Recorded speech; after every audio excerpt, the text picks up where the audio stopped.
Bom dia a todos.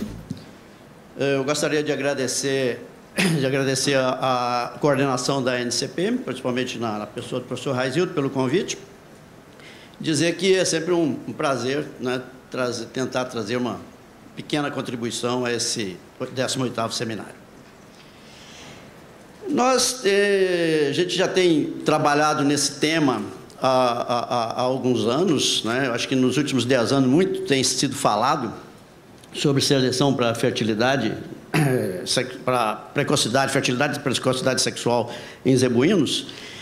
E não acredito que hoje eu vá trazer aqui grandes novidades. Eu acho que é muito mais um reforço do que tem sido feito e do que precisa ser feito, do que realmente trazer grandes novidades, né, nesse assunto. Mas vamos ver, vamos tentar mostrar alguns aspectos dessa seleção para precocidade dos zebuínos. Primeiramente nós vamos ver essas características, trabalhar um pouco sobre as características que... Está dando para ouvir bem? Tá, né? Para essas características que são relacionadas com fertilidade e precocidade sexual. Quais são essas características, basicamente? Nós temos, inicialmente, uma delas, que é uma característica que não é uma característica direta para o que nos interessa em termos de objetivos econômicos, de objetivos de seleção, mas é uma característica indicadora, principalmente indicadora de precocidade sexual, que é o perímetro escrotal. Nós vamos falar um pouco sobre isso. Em seguida, nós podemos falar um pouco sobre características que são medidas diretamente na fêmea. Então, essas características nós poderíamos pensar em intervalo de partos, dias para o parto, a idade ao primeiro parto, taxa de prenhez nas vacas e, principalmente, taxa de prenhez em novilhas, né, em animais jovens. E, por último, também algumas características que eu chamaria de características mistas, que são características que são relacionadas com reprodução e com produção simultaneamente, como a stayability, ou habilidade de permanência no rebanho, e a produtividade média anual da vaca, ou produtividade acumulada, como ela é também conhecida. Eu acho que a primeira coisa que a gente tem que imaginar, embora a gente venha a trabalhar com essas características, pensar nessas características que são relacionadas, mas pensar quais são os nossos objetivos de seleção. O que é que nós realmente queremos? Nós queremos precocidade, nós queremos fertilidade e nós queremos produtividade. Ou seja, os objetivos de seleção implicam, né, na importância econômica, ou seja, nós queremos objetivos de seleção porque nós queremos economia, nós queremos resultado econômico. E o que é que o mercado quer nesse sentido? O mercado quer uma fêmea que seja precoce, que permaneça produtiva no rebanho por vários anos, ou seja, uma fêmea também longeva, ou seja, precoce, produtiva e longeva. Quais seriam, então, as características, ou quais seriam os critérios de seleção que poderiam atender a esses objetivos? Então, inicialmente, nós poderíamos pensar no perímetro escrotal, né, que é o que mais utilizado, mais conhecido, né, e que nós estamos pensando. Por que usar? Por que usar perímetro escrotal na seleção para precocidade sexual, para fertilidade? Primeiro, porque é uma característica que é correlacionada favoravelmente com as características de desenvolvimento ponderal. Ou seja, então, se eu estou fazendo seleção para perímetro escrotal, não estou, pelo menos, interferindo em sentido contrário nas características de interesse econômico, de desempenho, de crescimento e entrega de carcaça no abate. Também por ser uma característica fácil de ser obtida, fácil de ser medida, né? E por apresentar uma herdabilidade alta. Então, normalmente, é uma característica que apresenta uma herdabilidade entre 45% e 55%, né? Permitindo realmente resposta à seleção. Resposta à seleção que a gente precisa de ver um pouco mais sobre isso. Resposta à seleção para quê? Porque nós temos que ver que o seguinte, o perímetro escrotal é uma característica indicadora, né? Ela é apenas uma característica relacionada com a puberdade e, consequentemente, com a precocidade sexual e com a fertilidade. Portanto, embora a gente vá fazer seleção para perímetro escrotal, mas a resposta que nós queremos é uma resposta correlacionada, ou seja, uma resposta para as características de interesse econômico, que no caso nosso seriam a precocidade e fertilidade. E a resposta à seleção para a precocidade sexual não é direta. Então, ela é uma resposta que é correlacionada, que depende dessa correlação existente entre o perímetro escrotal e essas características relacionadas com os objetivos econômicos. O importante também notar é isso, que a correlação do perímetro escrotal, das medidas de perímetro escrotal, das observações que nós obtemos no campo com os objetivos de seleção, não é uma correlação alta. A maioria dos trabalhos que a gente tem feito, relacionado principalmente com taxa de prenhez em novilhas, idade ao primeiro parto, é uma correlação que está em torno de 30%. Então, nós temos que ver que a resposta à seleção para esses objetivos, quando a gente seleciona com base no perímetro escrotal, seria uma resposta relativamente lenta, se a gente comparar com características mais diretas depois. Quais seriam, então, essas ideias? Por que usar? Por que continuar usando? Tem funcionado? A seleção para perímetro escrotal tem levado ao aumento da precocidade, ou nos últimos 20, 30 anos, levou ao aumento da precocidade e da fertilidade nos rebanhos, nesses últimos anos? Eu acho que sim, não é? E todos sabem que aqueles criadores que basearam seus programas de seleção em perímetro escrotal nos últimos 15, 20 anos, tiveram um aumento de precocidade nos seus rebanhos. Os rebanhos realmente são mais precoces, são mais férteis. Agora, quanto? Qual é a quantificação disso? Quanto foi o aumento da precocidade para a seleção? É um pouco difícil de ser medido, né, quantitativamente. Ou seja, dizer quanto foi esse aumento, porque ele foi variável em algumas, dependendo das populações, dependendo dos rebanhos. Obteve-se em algumas populações, em alguns rebanhos, uma precocidade sexual, uma seleção muito mais forte, em outros um pouco menos, mas, em princípio, há um consenso de que o perímetro escrotal tem funcionado nesta seleção para as características realmente de interesse econômico, que são a precocidade e a fertilidade. Agora, esse aumento poderia ser um pouco maior? Poderia ser maior esse aumento? Então, nós acreditamos que sim, e vamos um pouco mais à frente mostrar sobre isso. Estava atrapalhando aí?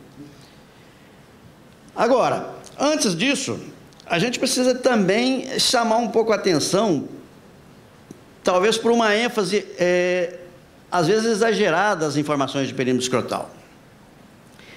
Nós temos que pensar que existem algumas dúvidas. Entre elas, nós podemos imaginar o seguinte: a média no Nelore está em torno de 27 centímetros quando medida aos 550 dias. Mas um pouco mais, um pouco menos, né?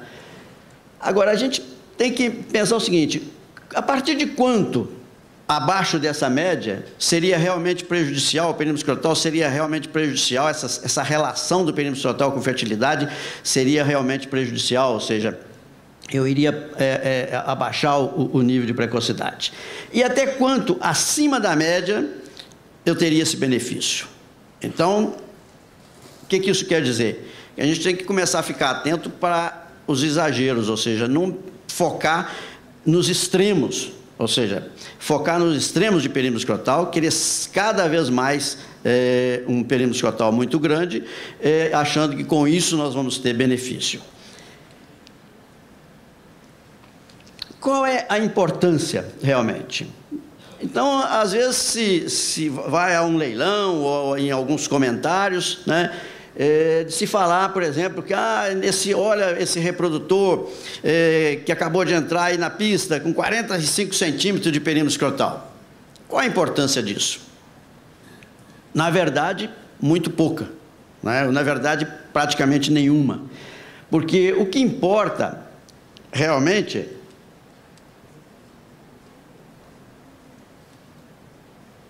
Acho que não estou conseguindo voltar, não.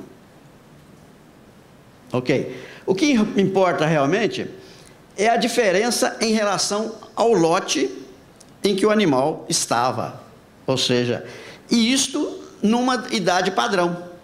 Ou seja, o que realmente importa no perímetro escrotal é uma medida numa idade padrão, seja desmama, seja o ano, 450 ou 550 dias, mas comparada dentro do lote. Ou seja, se eu tenho um determinado reprodutor que tem um desvio em relação ao lote de tantos centímetros, eu estou realmente mostrando que esse reprodutor é um reprodutor que teve um maior desempenho de perímetro escrotal e que, portanto, ele está respondendo à seleção, pelo menos para essa característica, perímetro escrotal, e por correlação com as outras características, eu vou inferir que também vai estar trazendo benefício para as características que nos interessam, que são a precocidade e a fertilidade.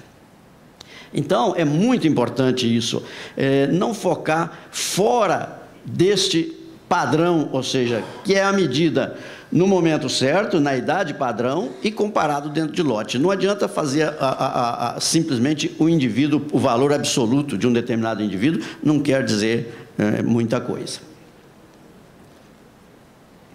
Mas, mesmo assim, ou seja, mesmo pensando nas medidas padrão, a informação realmente confiável, que nos interessa, é a DEP de perímetro escrotal. A DEP de perímetro escrotal, logicamente, ela vai ter consistência na resposta à seleção para perímetro escrotal. Então, se nós estamos pensando em seleção para perímetro escrotal e aumentar perímetro escrotal, essa DEP vai ser absolutamente consistente. Porém, não é o que nos interessa, não é? Ninguém está interessado em que no abate o animal tenha um determinado perímetro escrotal, porque não vai ter nenhum benefício econômico com essa medida, né?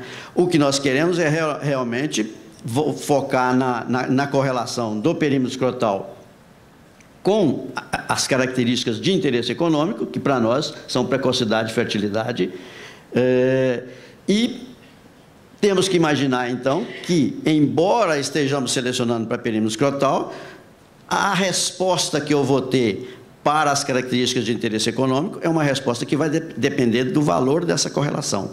Então, se eu não tenho uma correlação tão alta, né, o que vai acontecer? Eu não vou ter uma resposta tão rápida. Eu vou ter uma resposta, mas é uma resposta mais lenta. Por quê? O que acontece? Nós temos exemplos nos bancos de dados, nos nossos trabalhos, nós temos exemplos clássicos. Às vezes, um reprodutor que tem uma DEP, não é a medida de perímetro escrotal dele, mas a DEP dele. Um reprodutor que tem uma DEP top de sumário, reprodutores que foram muito utilizados porque também são animais tops em desempenho ponderal, em ganho de peso, peso a desmama, ganho de peso, e são animais top em perímetro escrotal, e que quando nós vamos ver a prenhez, por exemplo, de novilhas jovens, ele é um dos últimos do sumário. Claro que isso é exceção. É exceção à regra, mas é uma exceção que dá um exemplo bem nítido do que significa a correlação. Ou seja, a correlação se a correlação fosse 100%, se a correlação fosse 1, todo reprodutor que tivesse uma DEP de perímetro escrotal elevada, os filhos, as filhas, seriam precoces. Como a correlação não é 1, então nós vamos ter essas discrepâncias, ou seja, vamos ter animais em que essa correlação existe, essa relação de medida do perímetro escrotal com a precocidade existe, e vamos ter reprodutores em que ela não existe. E com isso nós vamos ter uma diminuição na resposta à seleção quando nós usamos essa característica, portanto ela é mais lenta. Bom, se eu estou falando que ela é mais lenta, o que seria então viável para que isso fosse mais rápido? Então, nós vamos pensar em algumas alternativas a essa seleção com base no perímetro escrotal. Quais seriam essas alternativas? Então, seriam as características medidas diretamente na fêmea.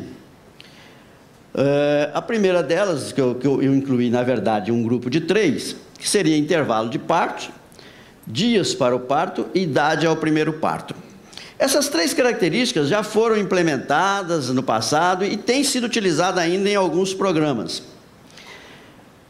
No entanto, são características que apresentam alguns problemas e até hoje, apesar de vários estudos, a gente continua fazendo trabalhos né? Não só trabalhos técnicos, mas principalmente na parte de manejo e obtenção de informações, registro de informações, porque essas características têm apresentado alguns problemas, principalmente por causa do banco, né, de controle zootécnico. O intervalo de partos, ele tem alguns problemas relacionados com a estação de monta. Então, como a estação de monta, geralmente a estação de monta curta no gado de corte, então isso pode interferir também no intervalo de parto.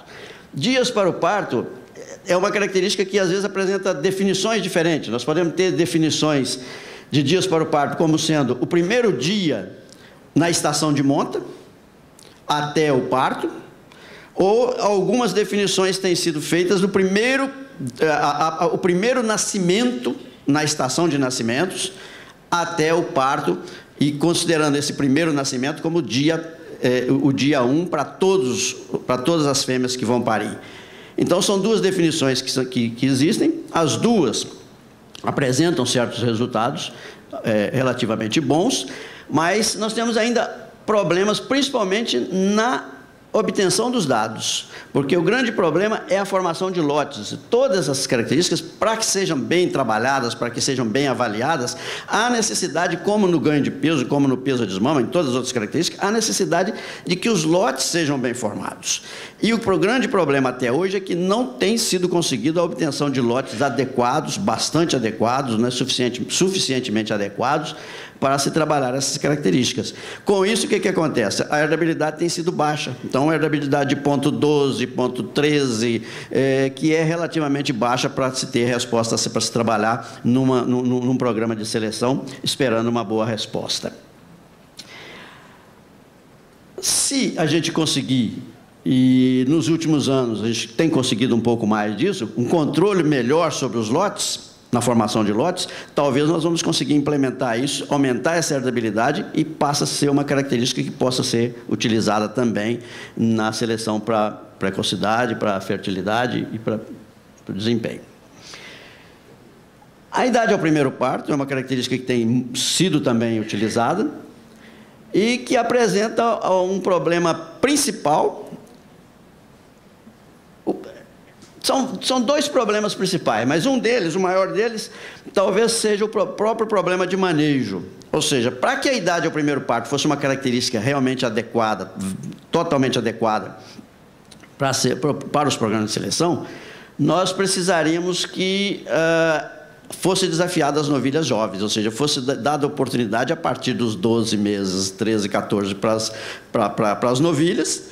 E com isso nós não teríamos esse problema de ser mascarado a precocidade quando nós usamos a estação de monta de 24 meses, ou seja, usamos a entrada na reprodução aos 24 meses, aos 2 anos, de um modo geral, 24, 26 meses, dependendo da estação de monta, em que praticamente todas as fêmeas já estão num determinado padrão de puberdade, de entrada na puberdade, então que mascara essa variabilidade existente, né? E com isso, o que acontece? A herdabilidade também para essa característica tem sido baixa.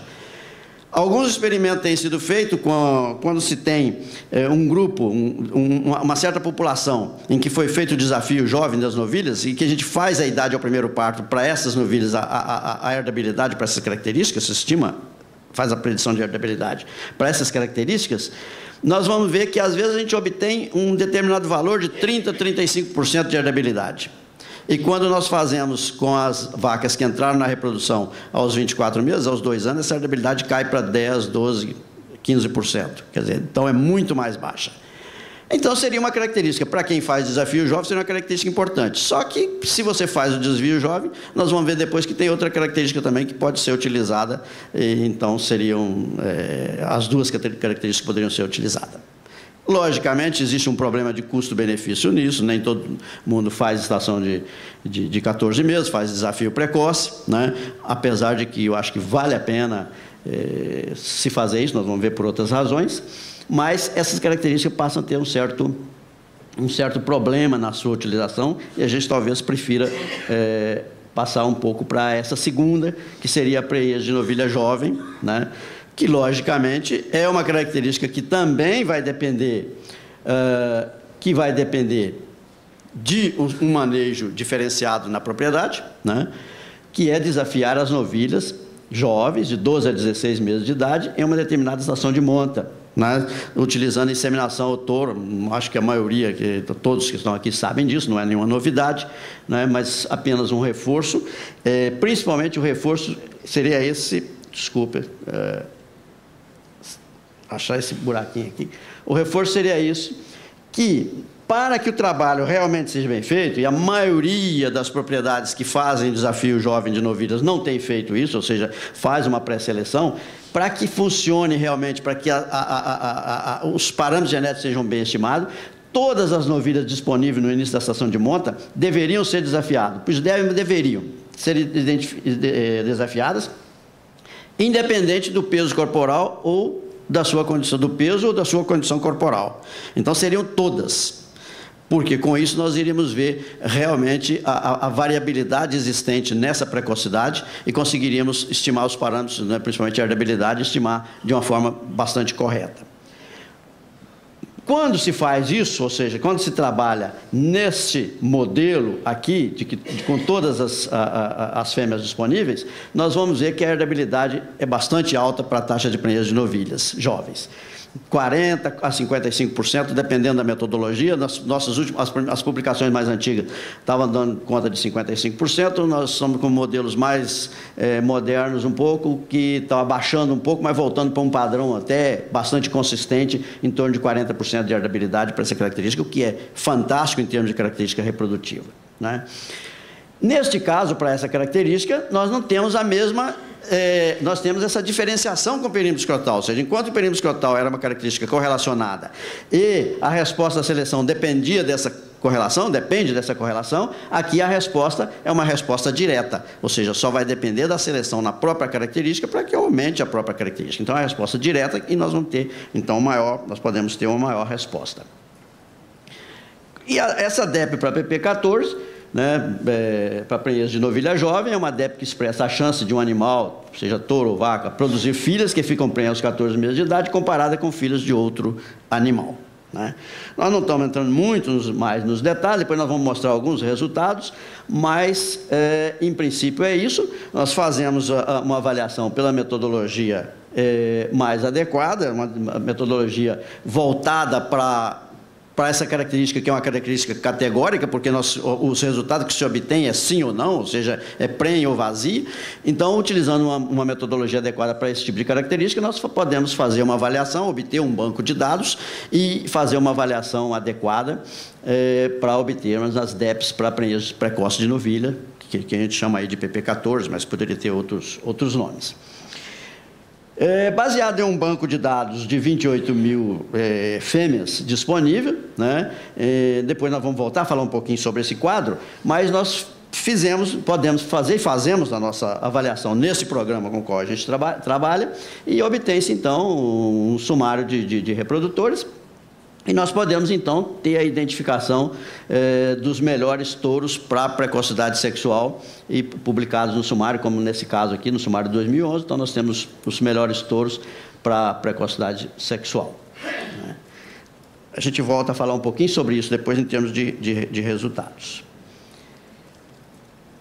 Mas eu queria voltar um pouquinho mais ao perímetro escrotal. Ou seja, se eu estou falando aqui de DEP para PP14, dizendo que ela é tão importante, comparando com o perímetro escrotal, então eu estou dizendo que o perímetro escrotal não tem mais importância, ou seja, nós vamos parar de medir, né? Na verdade, não é bem assim.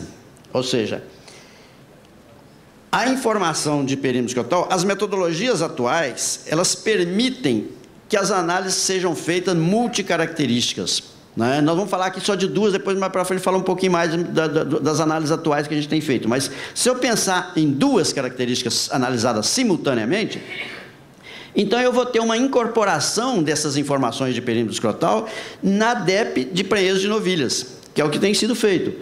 Então nós vamos ter a seguinte situação. Eu sempre erro com esse ponteiro aqui. Então nós vamos ter essa situação. Em princípio, né, isso não é feito porque o mercado ainda não absorveu, mas em princípio nós teríamos uma uma DEP única para ser utilizada. Nós iríamos utilizar uma DEP de prenhez de novilha jovem. Nós não iríamos usar para a seleção perímetro escrotal. Mas o que acontece? Na obtenção da DEP de prenhez de PP14, ou seja, de prenhez de novilha jovem, nós teremos esse tipo de informação. Touros com filhas desafiadas aos 14 meses. Então, touros que têm as filhas desafiadas e que não têm informação de PE, ou seja, dos filhos, né, que os filhos não foram medidos para perímetro escrotal, a DEP de PP14 viria da informação da prenhez, da informação direta que nós temos. E ela teria um determinado nível de acurácia, de confiabilidade. Os touros com filhas desafiadas aos 14 meses, mas também com informação de perímetro escrotal dos filhos, essa DEP de PP14 viria da informação de PP14 mais a informação de perímetro escrotal. Com isso, o que nós estamos fazendo? Nós estamos aumentando, nós vamos aumentar a acurácia da predição dessa DEP. Então, nós teríamos uma DEP de PP14, uma DEP de prenhez de novilha jovem, mas com uma acurácia maior, porque nós incorporamos outras informações que foram as informações de perímetro escrotal. Então, o perímetro escrotal deve continuar sendo medido, porque, mesmo que não fosse para a seleção direta, ele seria para incorporação nessa informação. Ok. Se eu tiver touros sem filhas desafiadas aos 14 meses, mas com informação de perímetro escrotal, então eu iria obter uma DEP de PP14, só que via a correlação com o perímetro escrotal, logicamente com uma acurácia mais baixa. E assim segue para outros raciocínios, para tourinhos, vacas e novilhos. Se tem informação, se não tem informação, nós poderíamos incorporar esse conjunto de informações, incorporar as informações de perímetro escrotal nessa avaliação. Uma outra característica que a gente pode usar, e tem sido usado também em vários programas, que eu chamo de característica mista, é a stayability. Então, que é uma habilidade de permanência no rebanho, né, que poderia ser definida como a chance de permanência da vaca no rebanho por um determinado tempo, por ser produtiva, ou de outra forma, da vaca não ser descartada antes de uma idade determinada. Né?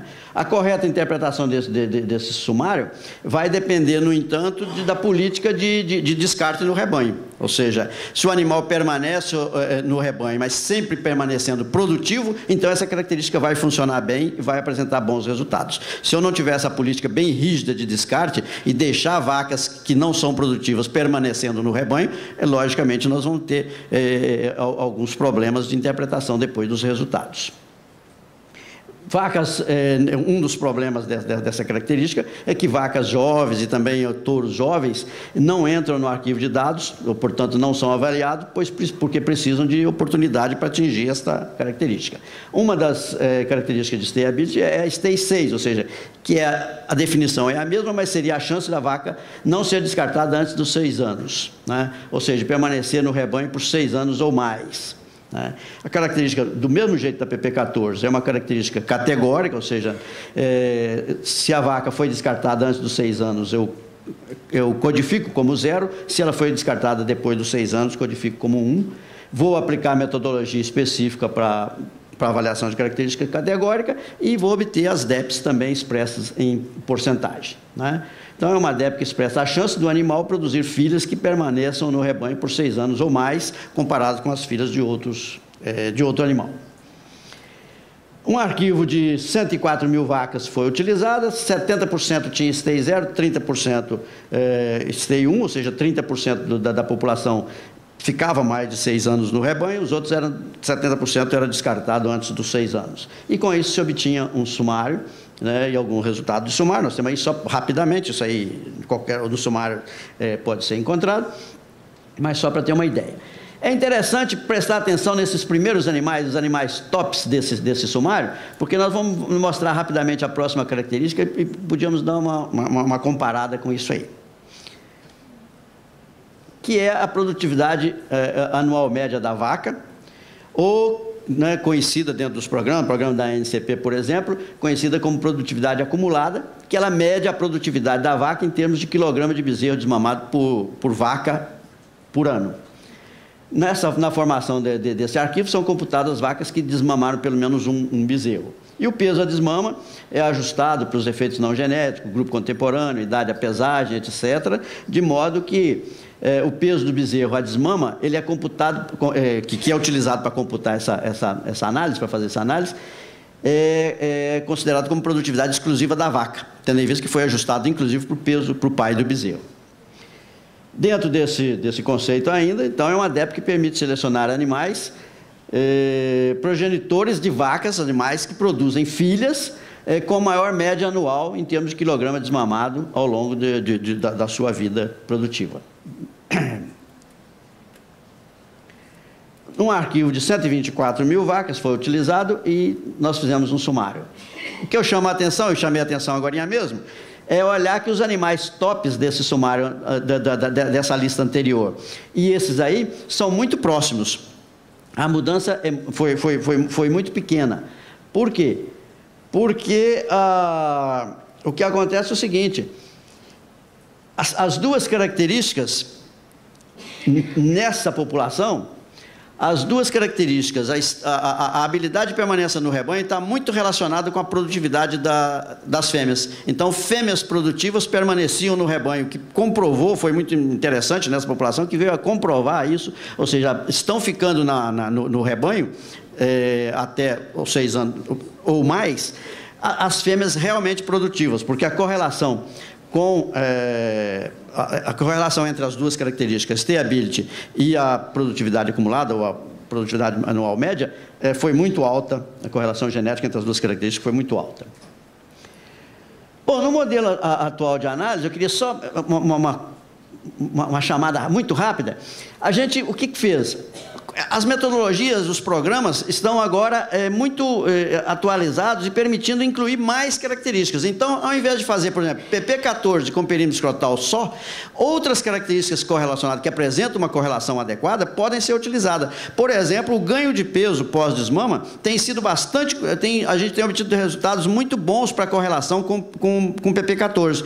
Portanto, é uma outra característica que entra na avaliação simultânea. Ao invés de fazer uma avaliação com duas características simultaneamente, já se faz com 3, utilizando também a correlação com ganho de peso para aumentar a acurácia da precocidade da prenhez de novilha jovem, ou da PP14, e outras características.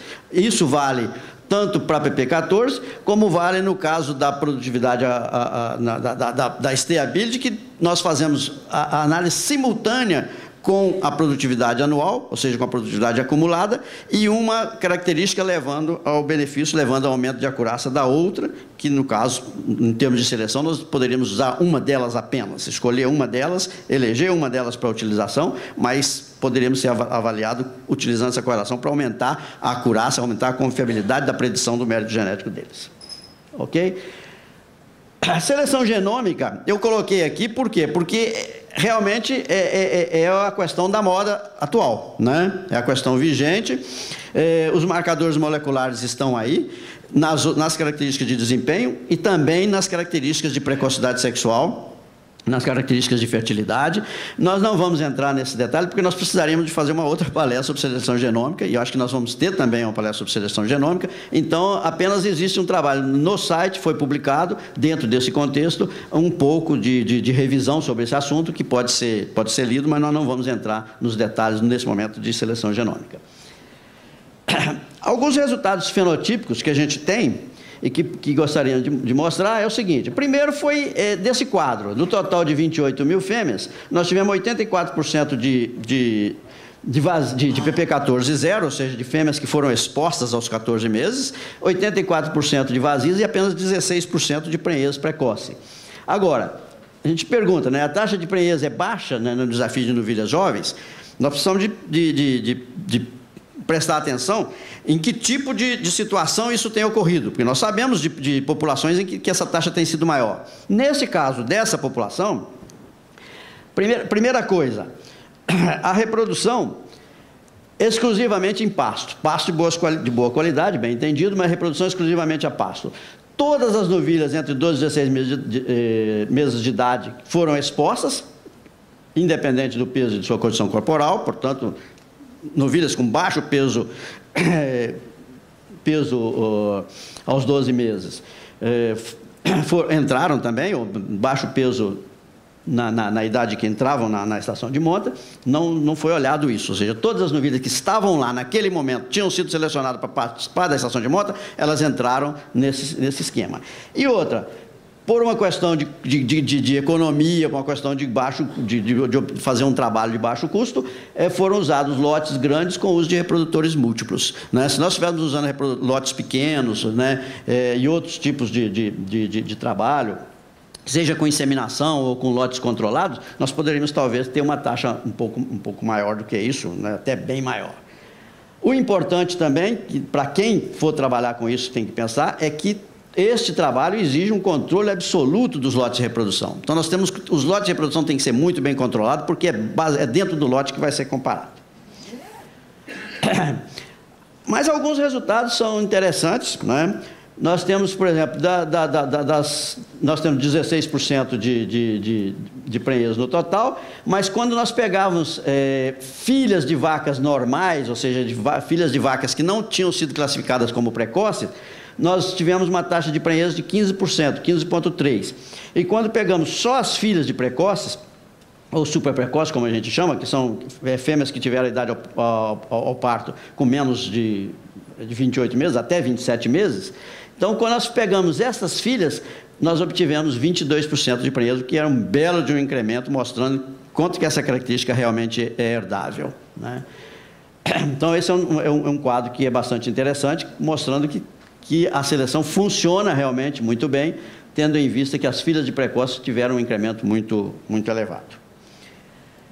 Reconcepção, eu não tenho um trabalho novo agora, um trabalho nas últimas estações, mas nós tivemos uma parte feita com 4.000 fêmeas que foram PP14 igual a 1, ou seja, fêmeas que emprenharam aos 14 meses e que entraram na estação subsequente. Nós tivemos 2.000 delas que emprenharam, ou seja, 53% de prenhez. E as fêmeas adultas, 50%, isso pode ser bastante incrementado, né? Se fala, inclusive, em suplementação das novilhas, tem uma série de manejos que podem ser feitos para que isso seja aumentado, mas dentro desse manejo normal de pasto, foi obtido 53% de reconcepção para essas filhas. E as fêmeas adultas que tiveram o primeiro parto aos 24 meses apresentaram taxa de prenhez semelhante à do rebanho normal, que essa é uma pergunta que muita gente faz, né? O que vai acontecer no futuro? Não, elas tiveram prenhez normal nas estações subsequentes.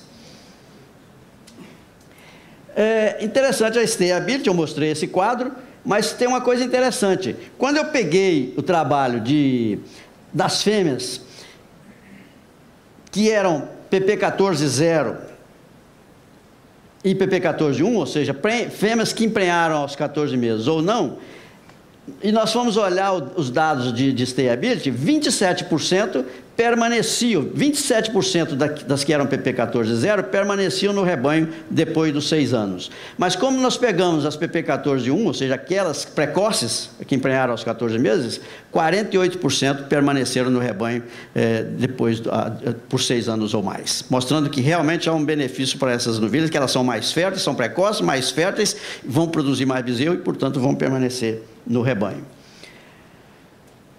Tivemos também, nessa outra característica analisada, ou seja, na produtividade acumulada, ou produtividade anual média, como a gente chama, nós tivemos um rebanho de 124.000 vacas, com uma média de 127 quilos de bezerro desmamado por vaca ano, né? Lembrar que isso é um dado ajustado, né? que é efeito exclusivo da vaca, né?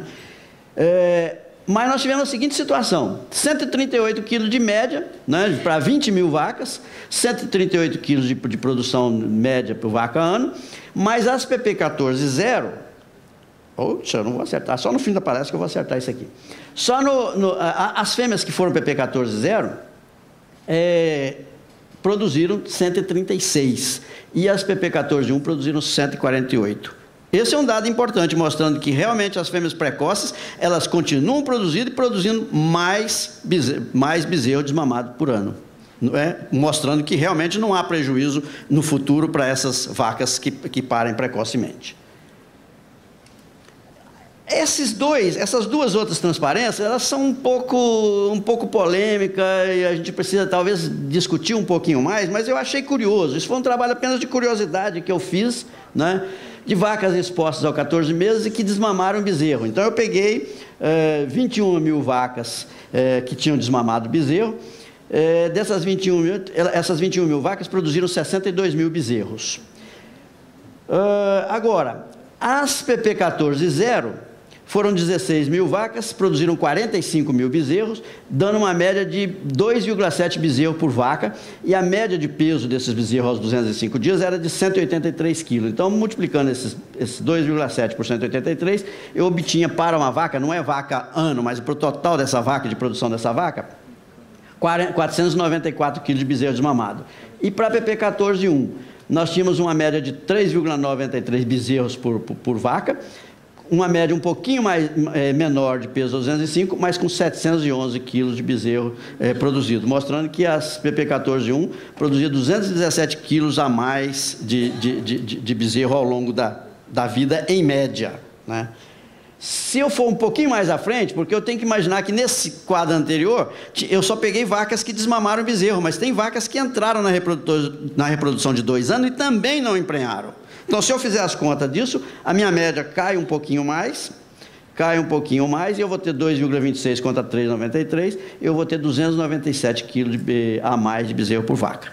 Mesmo que seja um quadro ainda um pouco polêmico, possa discutir, mas não é incoerente com tudo que foi mostrado antes. Então, mantenha a coerência mostrando esses resultados. Ok? Como considerações finais, porque já me deram 0 aí, mas 0 para as considerações finais, eu acho que está bom, né? Então, nós vamos fazer o seguinte, é só pensar o seguinte: a prenhez de 14 meses, então, é uma variável com grande impacto sobre o resultado econômico. O desafio de novilhas jovens permite identificar novilhas sexualmente precoces, né? A herdabilidade é mais alta nesse período. Se eu fosse fazer isso com vacas de 24 meses, eu não ia conseguir essa herdabilidade, por aqueles aspectos que eu falei, de mascaramento, né? Da puberdade. Tendo em vista que aos 24 meses essas vacas já estão praticamente todas na puberdade, então não seria mascarado esse resultado essa diferenciação entre precoces e não precoces. Então, no desafio jovem, isso fica muito viável, fica muito acessível, né, de fazer essa identificação. Agora, o interessante é o seguinte: o mais importante não seria a identificação de fêmeas jovens, de fêmeas precoces, mas a identificação de touros que produzem filhas precoces, né? Para que a gente tenha no sumário touros que realmente possam ser utilizados e que a gente tenha uma probabilidade conhecida de que eles vão produzir fêmeas que emprenham precocemente. E ainda pensar o seguinte, que ao longo dos anos tenho ouvido muito essas perguntas: mas eu não faço a reprodução de 14, eu não tenho condições, viabilidade de fazer a reprodução de 14 meses. Mas a seleção para precocidade sexual, ela não é importante apenas para quem faz a reprodução de 14 meses. Ela também é importante para quem faz a reprodução de 24 meses, né, de 2 anos, a reprodução que as fêmeas entram na reprodução aos 2 anos, porque as novilhas precoces, se eu tenho um rebanho mais precoce, essas novilhas vão emprenhar mais cedo na estação de monta, e com isso eu vou ter mais tempo para a reconcepção depois. Então, eu posso aumentar a taxa de reconcepção, facilitar a taxa de reconcepção, tendo um rebanho mais precoce. Então, a prenhez de 14 meses é importante nisso também. Um outro detalhe é o seguinte: a gente pode ver o seguinte: a precocidade, nós sabemos disso, a precocidade mais fertilidade, mais peso de desmama do bezerro, vai levar à nossa produtividade média anual, né, ou produtividade acumulada.